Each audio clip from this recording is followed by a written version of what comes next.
I was diagnosed when I was 9 years old. When my mum told my extended family that I was diagnosed with this genetic condition, their first reaction was, "Don't tell anybody." It was all right at first, but it was when I hit sort of puberty and all the hormones that rage through your body, it caused tumours to grow everywhere. So when people asked me questions, "Hey, what is this?"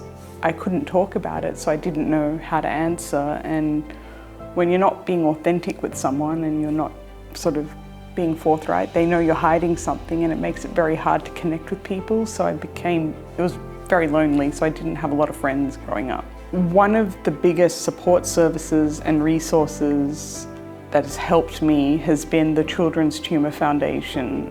I didn't have them growing up, and having them now as an adult has been a godsend, because now they've connected me to other NF communities. So through camps, through our NF Connect chats, Facebook groups, social media, I've met all these other people who have NF who I didn't have growing up. And now I have someone who I can talk to who have a similar experience to me and know that I'm not alone. I had to have a surgery to remove tumours from my scalp, and it meant I'd have to shave my hair off. And so I was thinking, how am I going to explain this to the wider community who don't know about my NF? It actually clicked that I can actually turn my negative of losing my hair into a positive and raise funds for the Children's Tumour Foundation. I started my fundraiser with a goal of raising $3,000 for the Children's Tumour Foundation, and because I actually shared my story and put my heart on the line, I actually ended up raising $16,000 for the Children's Tumour Foundation.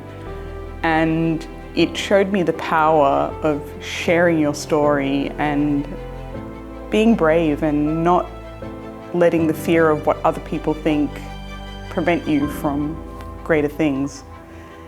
And after the fundraiser, the Children's Tumour Foundation approached me and said, "Would you like to become our ambassador?"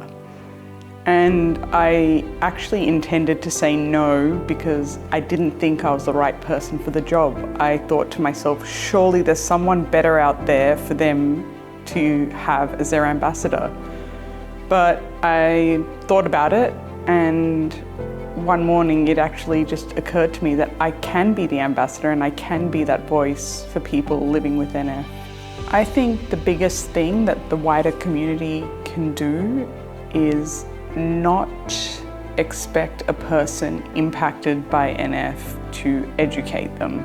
I was saying to Meredith that I wish there was a way I could inform people what's going on without having to have the conversation over and over and over again. And that's how these cards were born. And on one side it says I have neurofibromatosis, and it sort of gives a brief description of what it is, and says it's not contagious either, which is another misconception people have. And on this side, there's a QR code which leads to a website that has a more detailed description. So this way I can educate someone without having to have the conversation when I'm not really in the mental headspace to have that conversation. You can also lean on the Children's Tumour Foundation. They have a whole raft of resources to help you navigate the health system.